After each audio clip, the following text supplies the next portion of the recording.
Okay, how you guys doing? So sorry Zoom couldn't record the video well for you. Technological issues as usual. But then we have me recording the video right here on YouTube, so that is great. Okay, so we're gonna be looking at chapter 3. And I think that's where you guys missed the beginning of chapter 3, what we discussed that day. And chapter 3 is going to be our first foray into how the economy basically works. Okay, so it's our first adventure into economic analysis, right? So from hence, the course is going to be divided into two parts. First is going to analyze factors that affect long-term economic performance. And second is going to look at models that can be used to predict economic changes, okay? So basically, this chapter is going to explore the economy's productive capacity. How does the economy basically fully engage its resources, okay? And in that sense, we're going to look at a few things. We're going to look at inputs that basically are used in making, a certain good or a service, or used in producing outputs, okay? And we'll look at what the optimal combination of those inputs are. And then after that, you've already seen labor demand, right? And labor supply, because labor is one of the most important inputs in any general economy because, it deals with workers, who do have an impact on the economy, and the economy also have an impact on them, right? So in this first part, we're basically going to look at the production function and its properties, and basically what influences the production function to actually change. Okay, so that's what we sort of discussed that day when you guys actually missed class, which I think was last week Wednesday. So let's just delve right into it. So first of all, we're going to look at the production function, right? But what are the main factors of the production function? At this point, maybe pause the video and see if you can actually list the factors of the production function. So generally, there are four main factors of the production function, okay? Or there are four factors of production. We have land, we have entrepreneurship, we have capital, and then we have labor, okay? But there are two main factors we're just going to be focusing on. We are going to be focusing on capital. Okay, so when we say capital, this is machinery, equipment, factory, buildings used in producing other goods and services, okay?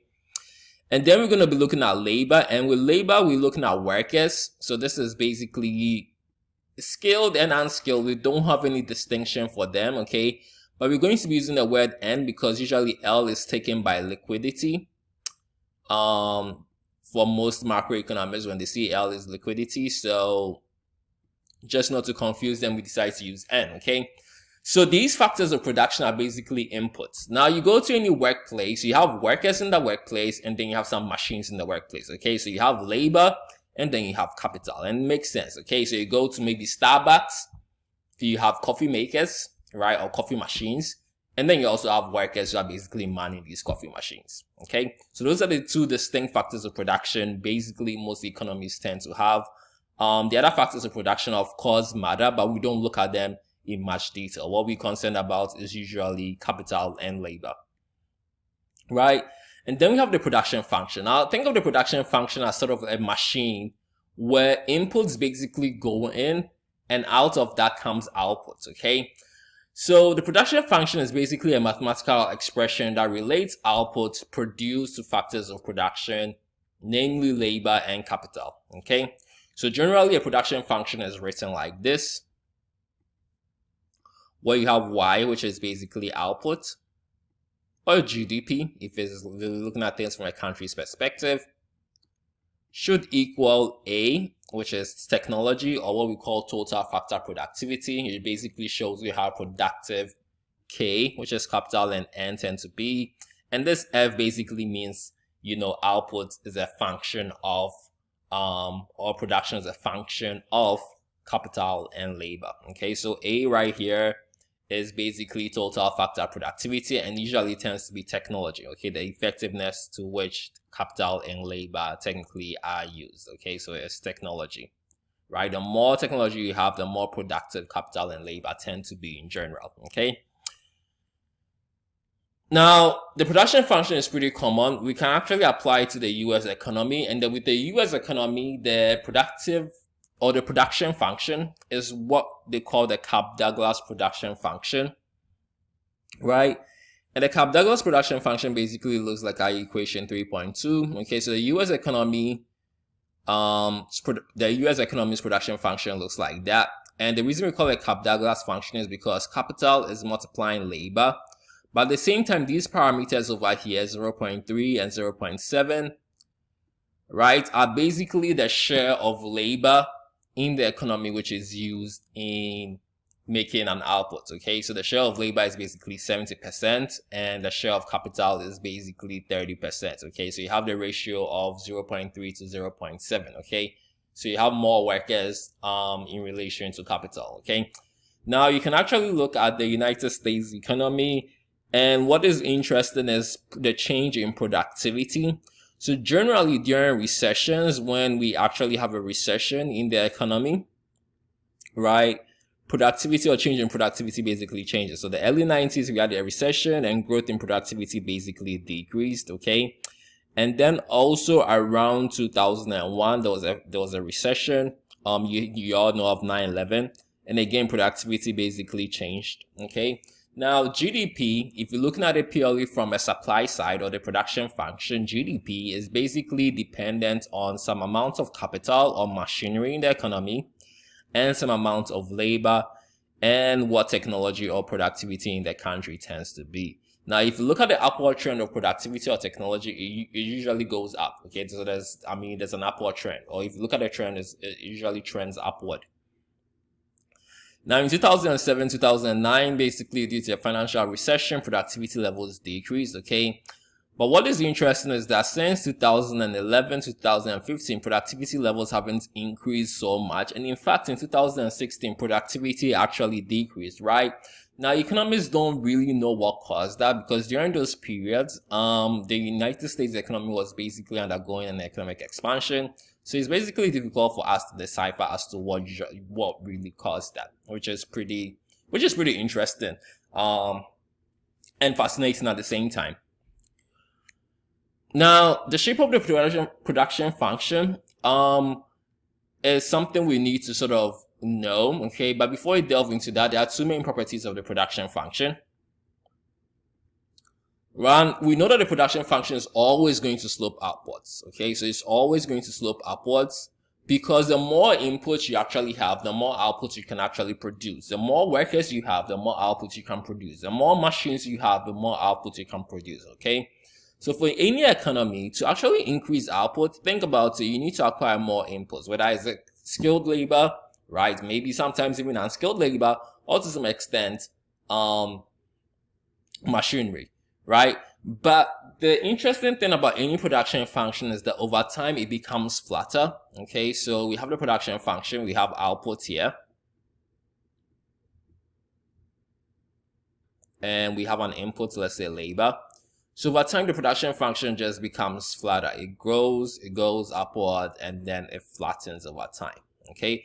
Now, this is due to the fact of diminishing marginal returns. Okay. And diminishing marginal product basically means that as you add more input, okay, the extra output that can be produced by the extra input will increase, but will actually increase at a diminishing or a decreasing rate. Okay. So now think of it. Cast your mind to maybe a restaurant. Okay, so the kitchen of the restaurant, you have maybe 3 chefs and you have some machines there for them to be able to cook. Maybe you have the stove, you have the oven and whatnot, right? Now you add a chef. Yeah, maybe you can cook more meals, but then you add, let's say, 100 more chefs. Now the restaurant, the kitchen is limited in size and then becomes crowded to the point where you have people just standing there, basically not doing anything. Okay. So that is the whole concept of diminishing marginal product. Yeah, you add more people, yeah, you can produce more meals, but at some point you can't really produce more meals. You just have people just standing there. So output will just eventually just go to zero, in that sense, okay? Right? So to actually find the production function, you always take one of the inputs fixed, and you basically graph the production function in relation to that input. Okay, so technology is fixed and the other input is also fixed, and you basically graph the production function. You graph output in relation to the other inputs. Okay, so basically that is how we sort of graph our production function. And if you're looking at this in terms of GDP of the United States, actual GDP in the United States, you can clearly see the production function is upward sloping initially, but at some point it starts to decrease. Okay, at some point it basically starts to decrease. Again, you also notice that the more outputs you basically add, right, the more inputs you basically add, in this sense capital, the more output you basically get. But after some time, output begins to decrease. Okay, the change in output right over here begins to decrease. Okay, so initially the change in output was 1152, and now the change in output is only 907. Okay, as you actually add more inputs. Okay, so output does increase, as you can see, but the change in output is what basically decreases. Okay, the change in output is basically what decreases. Now, what we're concerned about as economists and as macroeconomists is that if a country changes its capital stock, how much outputs will basically change, right? So if the country decides to invest a certain amount in capital stock, how much output is basically going to change, right? That is what we as economists are actually interested in. And it draws the attention of what we call the marginal product of capital. Now, the marginal product of capital is basically defined as MPK. And the reason we use K for capital is because C has already been taken by consumption, and because of this book by Marx, Das Kapital. Okay, if I'm pronouncing it well. Yeah, so Das Kapital. Okay, so capital, I think capital is German for capital. Okay, so that's why we use K. So that's an interesting side. Okay, so the change in output given by a change in capital is basically MPK. Now, if you look at this, this is also dy over dk, which is basically calculus. Okay, so it's also the first derivative with respect to k. Okay, now basically this equals the slope of the production function if you just plot in y versus k. Okay, one thing you also need to know is that MPK is always going to be positive. The more output you actually add, the more input you add in terms of capital, the more output you can basically produce. Okay, and then we also have the diminishing marginal productivity of capital. The more input or the more capital you basically add, output will increase, yes, but will increase at a diminishing rate. Okay, so maybe we'll go from, initially output will go from 100 to 200, but then output after some time will go from 200 to only 201. Okay, is increasing, but it's increasing at a diminishing rate.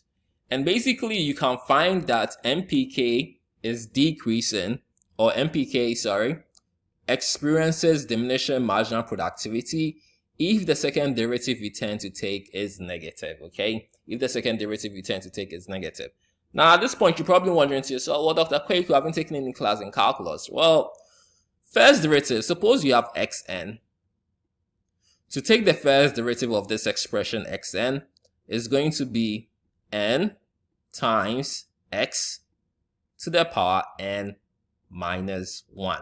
Okay, so in that sense, the first derivative of x2 will equal 2 times x to the power 2 minus 1, which basically is 2 times x. Okay, now let's take the first derivative of x squared plus y. So we're taking the first derivative with respect to x. Okay, so we hold this constant, meaning we don't really care about this. Okay, so then we just have 2x, right, as our first derivative. Now what about if we have x squared times y? Okay, well, now this is actually multiplying x. Okay, so we're still not taking the derivative with respect to y, but we're taking the derivative with respect to x. Okay, so you're going to have 2x times y, because the y is still multiplying, so we can't just negate it. Now the second derivative is basically taking the derivative of your first derivative. Okay, so now the second derivative is basically going to be, in this case, is going to be 2y. Why? Because 1, there's an imaginary 1 here, is multiplying the 2, and 1 minus 1 equals 0. X to the power 0 is basically 1, so you have just 2 times y.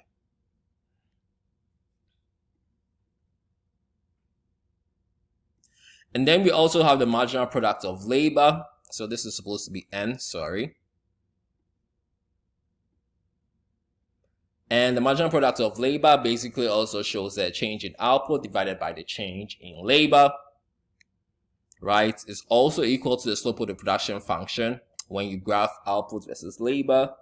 The MPN is also positive, always positive. Every time you add labor or workers to a factory or to whatever, it basically they produce more output, but the output they produce again increases but at a diminishing rate. Okay, and again you need to find the second derivative. If the second derivative is negative, that means that MPN is exhibiting diminishing marginal productivity of labor.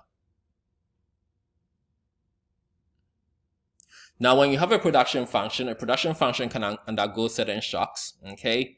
Right? So when we say a supply shock, basically we're looking at things that change productivity through inputs and then hence output. So what external factors will affect inputs and then hence affect outputs, okay?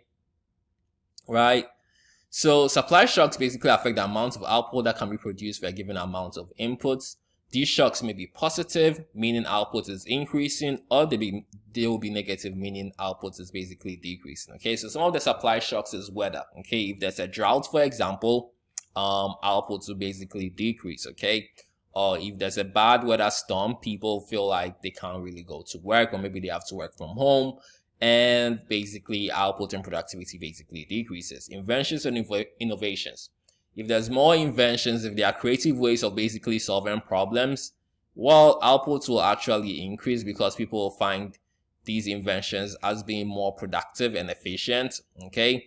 Government regulations. If the government comes in and basically gives a tax credit on investment, businesses can buy more capital, right? And outputs will basically increase as well. And then you have oil prices, which also affects output, right? If oil prices are really high, well, there'll be less machines used, for example, right? Because machines basically rely on oil, and essentially, outputs will basically decrease.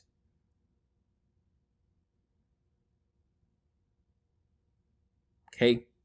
Now, how does it basically look like? Well, if there's an adverse productivity shock, you still have the same production function, but then the whole production function will basically shift, meaning that for the same amount of labor, for example, in this graph, for the same amount of labor, initially you're producing, let's say, 200.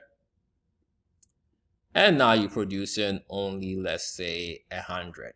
Okay, for the same amount of labor, let's say at 50. Why? Because labor is no longer as productive as it used to be. Okay, maybe the technology became dull or whatever, right? So you have your production function basically shifting down. Well, conversely, if there's a positive productivity shock, maybe there's a new invention that makes people feel more productive or can be more productive, production function will basically increase. Okay, so the same amount of labor, let's say 50, initially you're producing, let's say, 200, and now you can basically produce, let's say, 400 for the same amount of labor. Okay.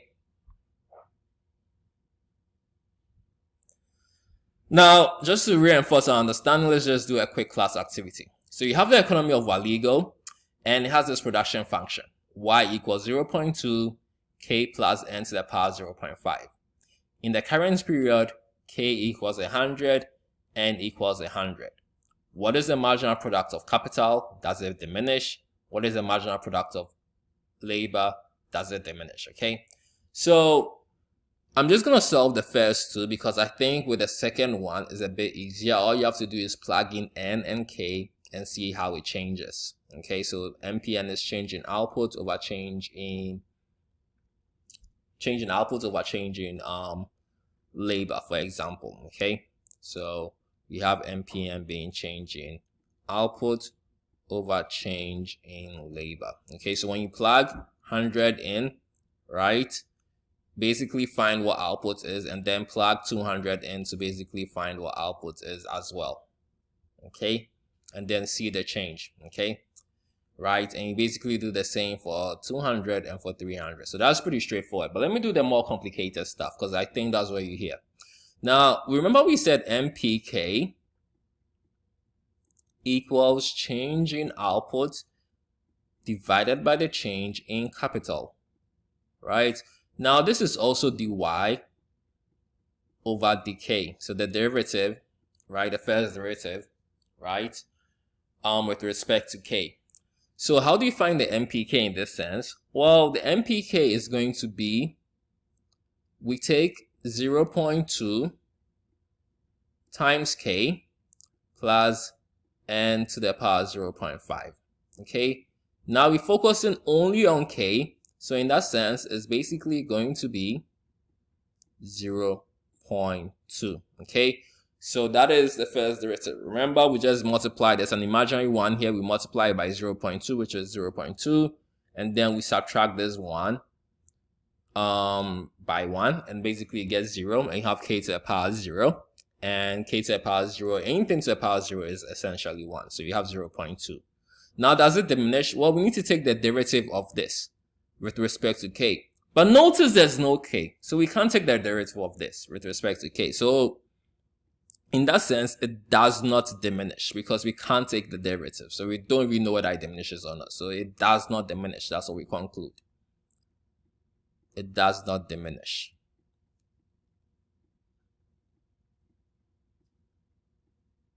Okay.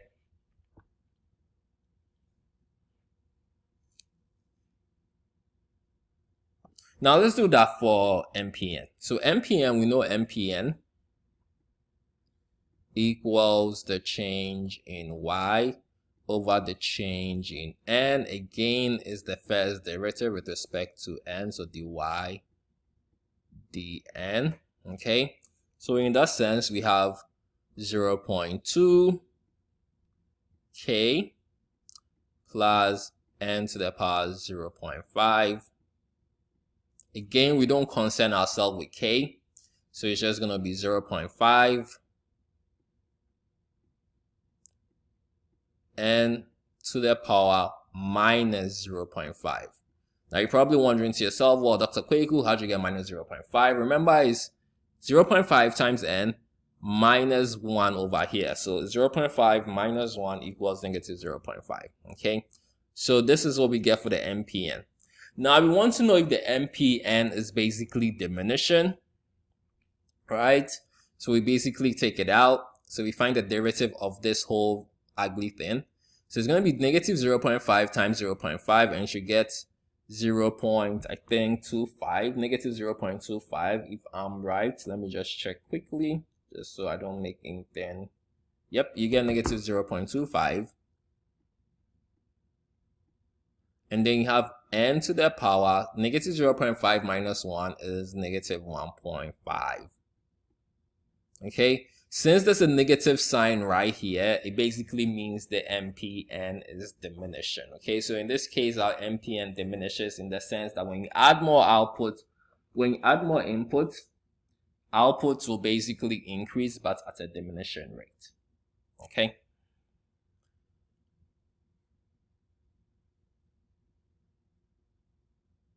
That is all we have, and that's where basically I left off. If you guys have any questions, please don't hesitate to ask me, and thank you very much.